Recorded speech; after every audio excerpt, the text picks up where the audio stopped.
Oh, you mean Lost his legs. Oh, there's one of this they don't care. I know, you're right. I know.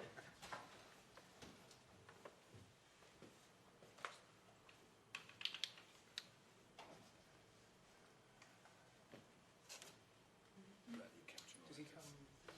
He'll come through left. So sort of pop out behind the screen. No. Yeah. Oh, just like Jazz that. hands. Yeah, exactly. Yes. He'll be chatting.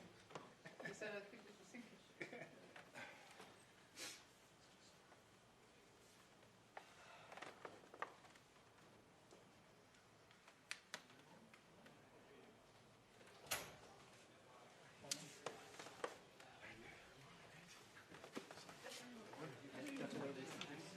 Sorry? Yeah. They make you wait outside.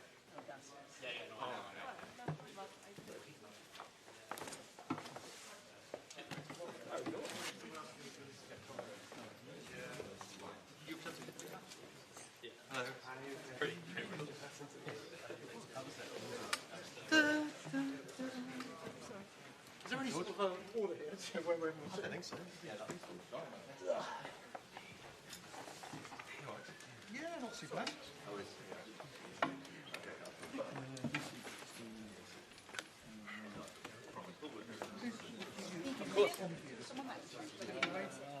Just you. It's not me.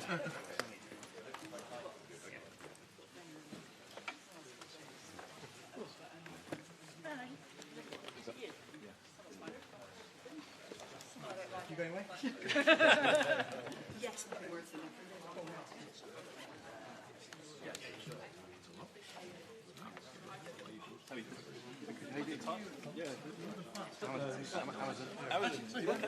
Election night. Yeah.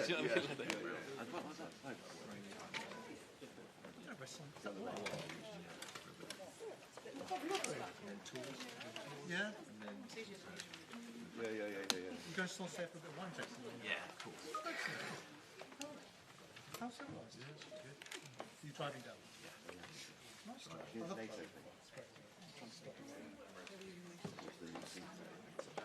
I think they asked us to go around into local towns to try and local cuisine. Whereabouts you Well, the thing where we're going is a place where lots of people get trees on the floor. The north French coast of basically. Yeah.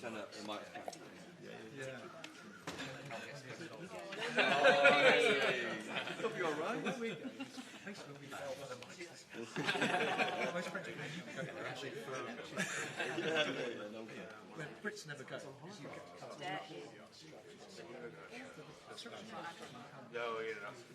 wild sandy beaches, dunes. Sorry, I'm still responding. Yeah, no. You do too. Well, slightly south of there.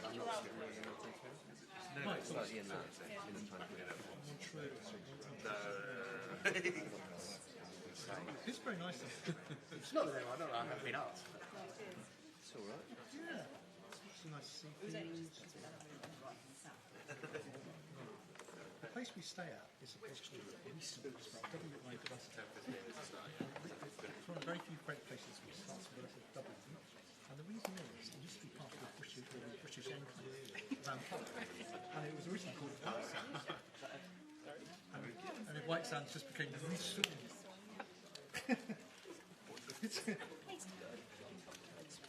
Wimereux. There's Wimereux, Ruisseau, but they were all British towns until the 16th century. You're going to take picture of it. Okay. Exactly. Like a plant flag. Yeah.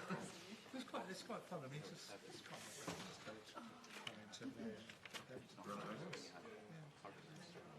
Oh, you've got in.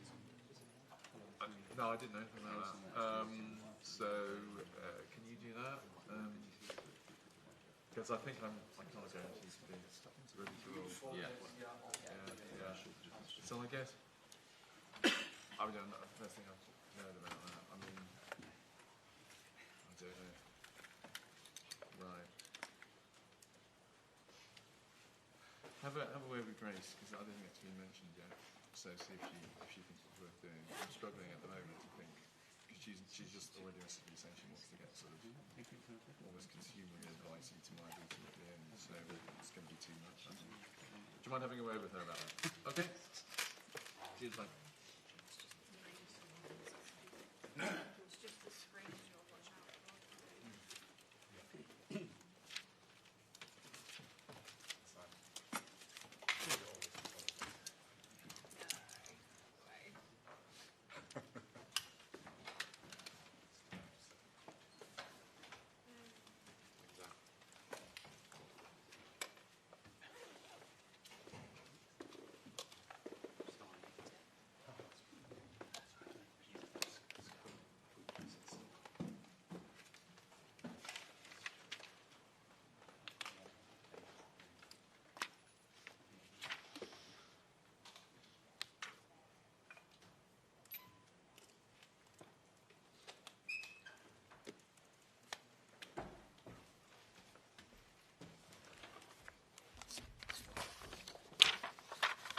Anything else about the submarine?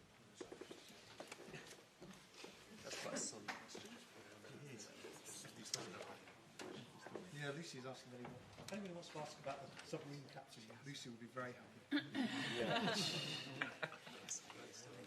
Yeah, if anyone wants to watch like Scott Mills, then I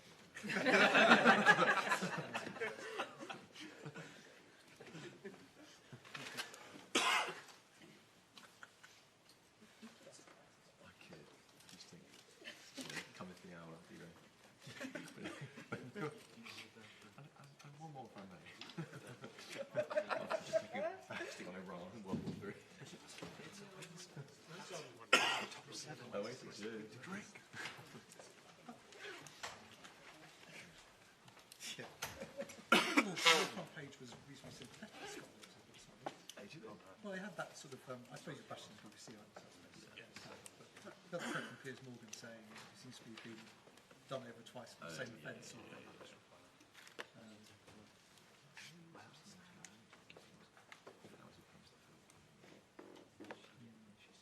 I was saying, like, my pet theory was that it's the new Director General was going to clear up all the skeletons now. The last thing is come in and find a whole load of ongoing sort of cases. Well, they did all of those. So maybe they, because it's Tim Davis last week, the job this week, isn't it? So you think if complaints are being reawakened, Video. then you might get Just over there. Yeah. She was fine. She was fine. Just so I forget what's in this. I mean, there was scandals, but you run a massive organisation which includes like journalism and loads of showbiz people who are always by definition going to be slightly quirky and weird. And, yeah. But It's a BN one, right? no, and also with so many media owners out there as well to look into all this stuff. Right? I think the BBC should just be a bit more realistic. Say, look, like any massive organisation with HR efficiently as we can, which obviously they never do. But I think the idea that Director General has to resign every time No. some historic child There has to be responses and like sometimes.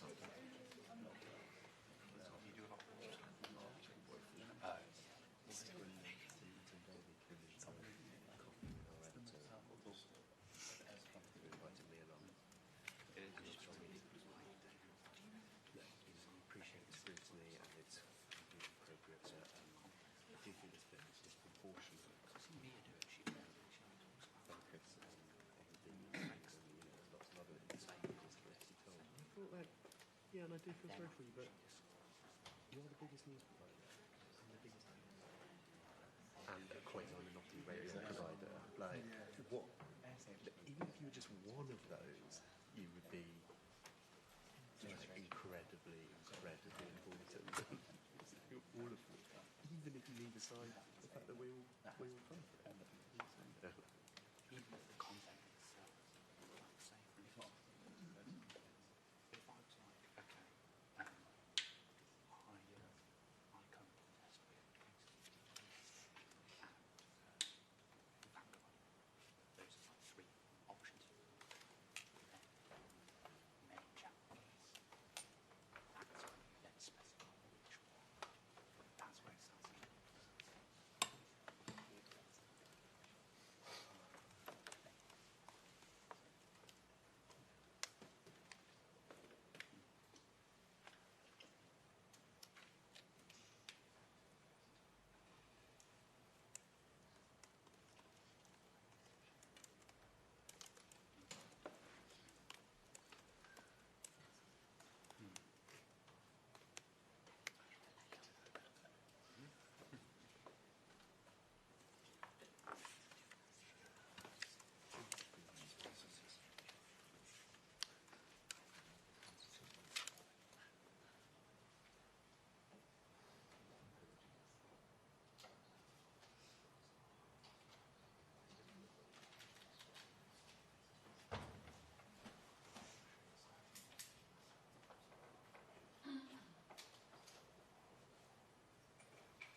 Good morning.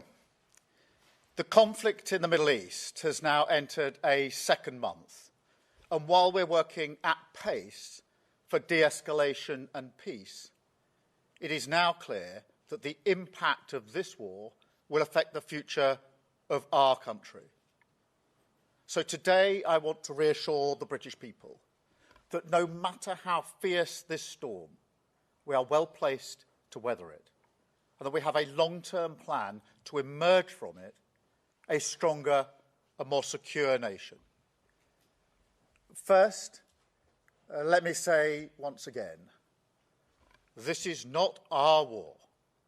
We will not be drawn into the conflict. That is not in our national interest. And the most effective way we can support the cost of living in Britain is to push for de-escalation in the Middle East and a reopening of the Strait of Hormuz, which is such a vital route for energy. To that end, we're exploring each and every diplomatic avenue that is available to us. The Foreign Secretary and the Chancellor have met their counterparts in the G7. The Defence Secretary has been in the Middle East speaking to our partners. And the UK has now brought together 35 nations around our statement of intent to push as one for maritime security across the Gulf. And today I can announce that later this week, the Foreign Secretary will host a meeting that brings those nations together for the first time, where we will assess all viable diplomatic and political measures that we can take to restore freedom of navigation, guarantee the safety of trapped ships and seafarers, and resume the movement of vital commodities. Following that meeting, we will also convene our military planners to look at how we can marshal our capabilities and make the Strait accessible and safe after the fighting has stopped. Because I do have to level with people on this. This will not be easy. I spoke with relevant business leaders in shipping, finance, insurance, and energy supply in Downing Street on Monday. And they were clear with me the primary challenge they face is not one of insurance, but one of safety and security of passage. So the fact is, we need all of this together. A united front of military strength and diplomatic activity, partnership with industry, so they too can mobilise once the fighting has stopped. And above all, clear and calm leadership. That is what this country is ready to provide. Because my guide from the start of this conflict has always been the British national interest. And freedom of navigation in the Middle East is in the British national interest. Let me turn now to the impact at home. Because I know that this is causing huge concern. People turn on their television, they look at their screens, they say explosions, infrastructure blown up, aggressive rhetoric. They worry that the UK will be dragged into this. We won't. But I also know that people have a deep sense that this will affect their family and their household. They can see it at the petrol pumps, and they worry about their energy bills. It is the job of government to meet these moments, not just with immediate action, but also with clarity about our direction. That's what I remember about the 1970s, when my family could not pay every bill. We struggled through the energy shocks and the price rises of that decade. But we always believed in the end that Britain would secure a better future for us. And I think that's what's been lacking in the crises of recent years. And I'm not prepared to ask the British people once again to go through a crisis, come out of it, and say, business as usual, back to the status quo. So on our economy, on our energy, and on our defence, this time will be different. We will make Britain a fairer and more secure country, because that hope is what is needed as the country comes together, and because how we emerge from this crisis will define us for a generation. So, as I set out a few weeks ago, we have a 5-point plan for the immediate crisis. We're cutting energy bills by over £100 per household today. We've extended the cut in fuel duty until September, and we're monitoring that situation daily. We're supporting people exposed to heating oil rises, setting aside £53 million for that. We're taking back control of our energy security by investing in clean British energy, because that is the only way we get your bills off the roller coaster that is controlled by Putin and the Iranian regime. And frankly, I'm sick and tired of your energy bills fluctuating up and down because we're on the international market, when if we took control of our energy and had homegrown renewables, we could stabilise your bills. And finally, as I say, we'll continue to push for de-escalation in the Middle East. But look, there's also a bigger argument here, because every one of these measures is part of a long-term plan to make our country more secure and more resilient to shocks like this. I mean, just look at what's happening today. Today, your energy bills will be cut because of the action that we took at the budget. And whatever happens in Iran, that price is now fixed until July. Today, if you need a prescription, instead of rising as they used to, the price will be frozen for a year. Today, if you're working on the national living wage, your wages will go up. Next week, on Monday, the state pension will go up. Next week, the 2-child limit will be scrapped, lifting 450,000 children out of poverty, the vast majority from working households. And next week, the biggest strengthening of workers' rights in a generation will become law, a huge boost to the economic security of working people. Now, some people may say, this isn't new, this was already planned. To which I say, yes, that is my point. Everything I've done in politics, certainly since the Ukraine war in 2022, is a response to this new and dangerous world. We campaigned for a windfall tax on oil and gas companies, which we extended. We focused on the cost of living, and we acted at the budget. And we've always emphasised the need for clean British energy. And we've invested because we knew that making our country secure in this world was the ultimate test that we would face, and our ultimate responsibility to the British people. Now, it's not going to be easy, clearly. And in the coming weeks, as you would expect, we will continue to assess the economic effects. We will continue to stand up for the British national interest. And we will continue to do what we must to guide our country calmly through this storm. However, it is increasingly clear that as the world continues down this volatile path, our long-term national interest requires closer partnership with our allies in Europe and with the European Union. Now we have made progress on this front, on agriculture, electricity, emissions trading, and more. But as the Chancellor has rightly pointed out, Brexit did deep damage to our economy, and the opportunities to strengthen our security and cut the cost of living are simply too big to ignore. So, in the coming weeks, we will announce a new summit with our EU partners. And I can tell you that at that summit, the UK will not just ratify existing commitments made at last year's summit. We want to be more ambitious. Closer economic cooperation, closer security cooperation, a partnership that recognises our shared values, our shared interests, and our shared future. A partnership for the dangerous world that we must navigate together. A world where this government will be guided at all times by the interests of the British people. Thank you. I will now take questions, and I have the BBC first. Henry. Thank you, Prime Minister.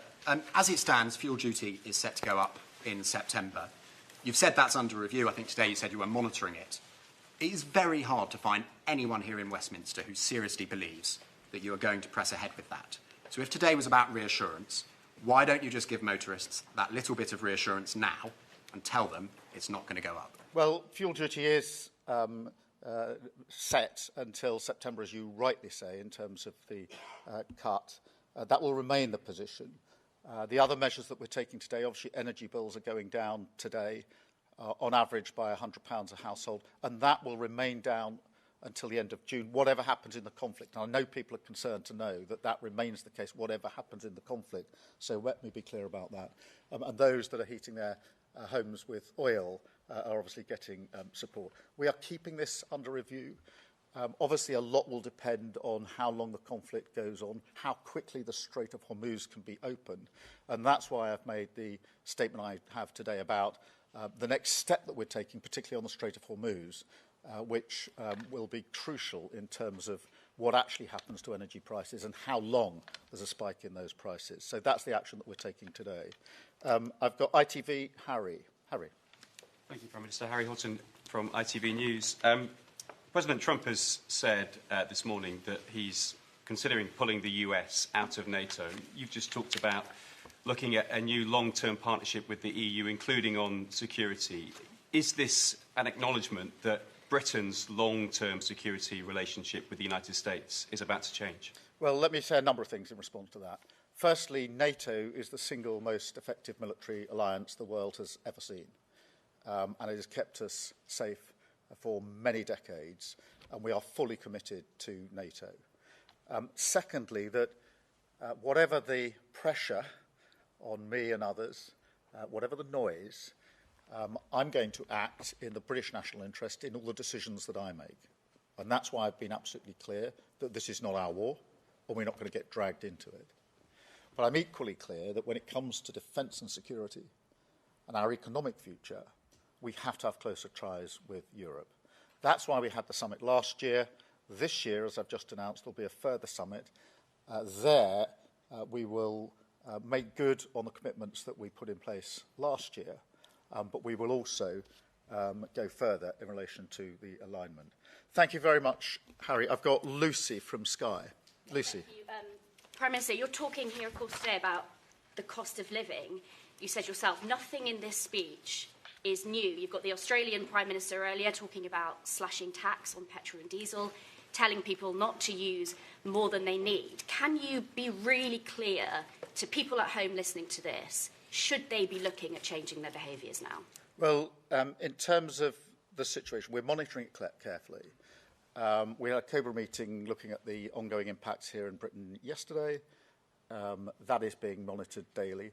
I had the business sector in on Monday to discuss with them, this was shipping, finance, insurance, to discuss with them mainly how we deal with the Strait of Hormuz, how quickly we can get action there to get the supply open or fully open. And that is what we are doing. They're decisions that we think are right here, and we will continue to do that. But I emphasise, again, it's clear to me that the main determinant now of the impact is going to be how long the conflict goes on, and the question of how quickly we can get safe passage through the Strait of Hormuz. And the two don't necessarily go together. In other words, I don't think it can necessarily be assumed that a de-escalation of the conflict necessarily at the same time brings the full reopening of the Strait of Hormuz. And that's why we're moving to the next level of planning in relation to the Strait of Hormuz. We've been dealing with this for some time, but now we move to the next stage with the Foreign Secretary meeting coming up later this week, the first time we've convened that coalition, if you like, of countries to look at diplomatic means, political means, and then the military planners coming together at a separate meeting to look at capabilities. Thank you very much, Andy. And I should say, Andy, congratulations to your daughter on the gold medal, I think, that she's just got. Thank you very much. Thank you, Prime Minister. Prime Minister, actually following on partly from Lucy's question, I mean, in other parts of the world, there is much more of a sense of leaders preparing their populations to say, this is hard, you may have to do things differently. Yet from your government so far, we've heard behave as normal, even book your summer holidays as normal. Isn't it time maybe to address the British people and say, perhaps we have to start thinking about our behaviour in a different way? Well, a number of points in response to that. Firstly, there are a number of measures we're taking. The direct measures in relation to energy price, the support for oil, fuel duty. The wider measures, most of which come in either today or this week on the cost of living, which are not a response to this particular conflict, but are a response to the fact that the cost of living has been the number one issue in our country for a very long time. And I'm conscious that whatever's going on in the world, whatever's going on in politics, that remains the number one issue. In relation to the situation, we are monitoring it very carefully on a daily basis. Our assessment it looks at supply, looks at the impact on our economy, and we'll keep the measures we've got in place at the moment. I'm absolutely convinced that the most important thing is de-escalation. The most important thing is getting the Strait of Hormuz back fully open, and that's why we're putting a lot of effort into the next stage of that and really pushing forward.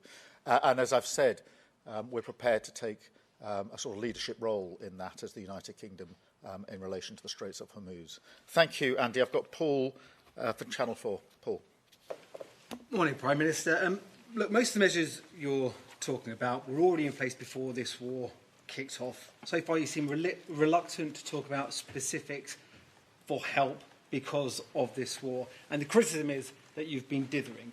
So have you been dithering, or yes or no, do you have in mind a fixed set of plans for the hardest hit by the cost of living crisis caused by this war? And if so, when can we expect to hear them? What are the key indicators that will make you say, this is what we've got planned for you? Yeah, let me just answer that. Firstly, a lot of the measures on the cost of living were measures that were taken at the budget last year, so we were ahead of this. Most people will be watching on their screens, worried about the damage they're seeing, the explosions they're seeing, the conflict, but they will also have this deep feeling inside, this could affect me. And what they mean by that is it could have an effect on the cost of living. We've been saying the cost of living is the single number one issue for a very long time. So it's not a coincidence that the measures coming into force today are on the cost of living, because I've been clear that that is the central issue, and that is I think for most people in the country, that's the thing they're probably worrying most about today. So we're actually ahead of the game in relation to that, because we took those measures at the budget. The only reason energy bills are coming down today by an average of £100 is because of the measures that we took at the budget, and they'll be down for 3 months. So those measures have been taken. In relation to what might be needed later in the year, obviously we're working through contingencies. A lot of it will depend on how long the conflict goes on, how quickly the straits are open, because it's very difficult to assess at the moment what might be needed, say, in the winter, until we know the answer to that question. So we're looking at a number of contingencies, as you would expect. I think it's important to point out that whilst there will always be a concern about energy bills, I think people will begin to really worry when it gets to the autumn energy bill, because the summer bill, which is the next one, tends to be, on average, about 7% of the energy people use. It doesn't mean they're not worried about it, but I think most people will be looking to what's the one that comes when it gets colder later in the year. So we're working across all of that. But in the end, the focus has to be on de-escalation and getting the strait open. And that begins to answer the question of what is the nature of any support that may be needed. Clearly, we want to make sure that we act for everybody in keeping the price down, the cost down. And today's measure on energy bills is a measure for everyone. But equally, in terms of tailoring support, we need to make sure that nobody is left behind here. Thank you very much, Paul. Natasha from LBC. Natasha. Natasha Clark from LBC. The head of the House Oversight Committee, which is investigating the crimes of Jeffrey Epstein, has called on the King to meet those victims. Do you think there is a moral case for doing so? And if I may, you've obviously outlined today on the cost of living all of what you're doing, which I'm sure listeners will welcome. But just 10% of the public think that the government is doing well. Why do you think that might be? Well, let me deal with the important point you make at the end there, because one of the things that's really important for me to get across to the public is that their bills are coming down by £100 on average, and they're staying down until the end of June, whatever happens in the conflict. And I repeat that for a reason, and that is because I'm not sure everybody has heard that. It is really important for them to hear it, and I want as many people as possible to know that that's the case, because I know they're going to be anxious. And when I have said it to people, there's been the secondary question is that actually going to hold even if the conflict goes on? And the answer to that question is yes. So my job is to make sure that I get that across to the public, because that is the measure that comes into effect today. In relation to the King, I think it's important to appreciate this is part of the 250 celebrations that are in place. So it's a long-planned visit, and the US and UK are close allies, have been for a very, very long time. But this is a visit that, as I say, has been long planned and is part of the 250 celebrations. That's where the focus of the visit will be. Thank you very much. Gabriel Nussbaum, please. Hi, good morning, Prime Minister. I'd like to zoom out a little bit to the wider elements of the cost of living crisis, specifically the one affecting the young generation, who were simply told, go to university, get a job, buy a house. We see today houses on average 8 times salary, student loans, very relevant at the moment. Jobs are either unavailable for young people, or if they are, there's no security. The pension system compared to previous generations is completely different. Salaries not keeping up with the cost of living crisis, and childcare costs through the roof, putting people off or delaying starting families. I'd love to ask you to share a message to this young generation, perhaps more to look at an element of hope and confidence looking forward to the future. Yeah, well, let me give that, and let me tell our young people we've got their back. And all of the points you raise are really important, whether it's home ownership, where the average age of home ownership has gone up because of the inaction of the last government. That's why we're building more homes. On childcare, childcare is now free from 9 months to 4 years, makes a huge difference for young people with young children. In terms of the money it saves them, their ability to get back to work. And on that question of getting into work, we're putting in place what we call a youth guarantee, which is a strong support from the government to help people into work and support them into work, because all the evidence is if they are able to get into work, even for a relatively short period, the likelihood is that they will then go on from there with a secure job into the future. So all of those measures are in place. But it's really important you highlight the impact on young people, who I think will feel that they've been let down over the last decade and a half. And we need to put that right. Thank you very much. I've got Jessica from The Guardian. Jessica.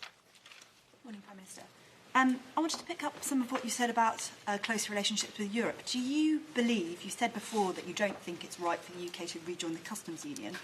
Are we heading towards more of a rejoining of the single market? Is that something you think would improve Britain's economic future? Well, I do think that we should strengthen our cooperation on defence, security, energy, emissions and the economy. And on the economy, the steps we've taken so far have been in relation to the single market. And I'm ambitious that we can do more in relation to the single market, because I think that's hugely in our economic interests. Obviously, this is a matter of negotiation and discussion with the EU, but the summit we have this year will not just be a stocktake summit where we look at actually the 10 strands that we put in place last year. It will be a deliberate ambition on our part to go further than that and to cooperate more deeply, including in the economic sphere. So thank you, Jessica. I've got Jack from The Sun. Jack. Hi, Prime Minister. Jack Elson from The Sun. Can I just pick up on that point? Do your manifesto commitments not to rejoin the customs union, free movement or single market still stand? And you previously said from this podium that you wouldn't be forced to choose between tethering Britain closer to either Europe or America, but it does seem that you are engaging with closer negotiations with Europe and you have a deteriorating personal relationship with Donald Trump. So is it fair that you are actually choosing Europe over America? Well, manifesto commitments remain, but we made it clear in the manifesto that we wanted a closer relationship with Europe. So that is perfectly consistent with our manifesto. I'm not going to choose, because I think it's in our interest to have a strong relationship with the US and with Europe. But I do think that when it comes to defence and security energy, emissions and the economy, we need a stronger relationship with Europe. I actually think that will help strengthen our relationship with the US, because successive presidents have said that Europe needs to do more on their defence and security. I've long argued that with European colleagues, that we should be doing more. And that's not just, for example, on defence spend, although it is on defence spend. It's also on how we spend, how we collaborate, cooperate. And that's why I've focused on deals, for example, that we've done with Norway in relation to frigates. Really good deal, very good for trade, very good for jobs in the Clyde, but really importantly, interoperability of the frigates. We can have our crews on their frigates, they can have their crews on our frigates. That, to me, is the future of a stronger European defence, which is bringing together the capability that we've had. So we don't just get each country developing its own capability. It's an ongoing discussion. I spoke at the Munich conference about it. I spoke at the JEF meeting about it last week in Finland, that we have to go beyond just a numbers game and be much more integrated in the way that we work on defence and security. Thank you, Jack. And I've got Joe from Bloomberg. Joe. Prime Minister, President Trump said yesterday that he wouldn't come to the aid of the UK anymore in his Truth Social post. How seriously do you take that threat from our main ally? Well, it's very important that we're clear. There's been a good deal of pressure on me to change my position in relation to joining the war, and I'm not going to change my position on the war. So whatever the pressure, whatever the noise, I'm the British Prime Minister, and I have to act in our national interests. I should say that on defence and security and intelligence, we're obviously working closely with the US, as we always do. And in relation to the planning on the Strait of Hormuz, of course, that involves talking to the Americans as well. So, as I say, whatever the pressure, whatever the noise, my job is, as British Prime Minister, to concentrate on what's in the British national interest. That's what's guided me through this conflict so far. It will continue to guide me as we go forward. Thank you very much indeed. Thank you.